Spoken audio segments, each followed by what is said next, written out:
విజయవాడలో వైద్యురాలు సూర్యకుమారి మృతి కేసులో చురుగ్గా దర్యాప్తు కొనసాగుతోంది.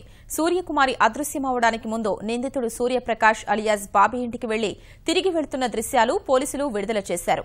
అర్ధరాత్రి 1 గంట సమయంలో సూర్యప్రకాష్ ఫ్లాట్ నుంచి సూర్యకుమారి వేగంగా వెళ్తున్న దృశ్యాలు సీసీటీవీలో కనిపిస్తున్నాయి. ఫ్లాట్ నుంచి బయటకొచ్చే ముందు నిందితుడికి వైద్యురాలికి మధ్య ఏవైనా ఘర్షణ జరిగిందా అనే అనుమానాలు వ్యక్తమవుతున్నాయి.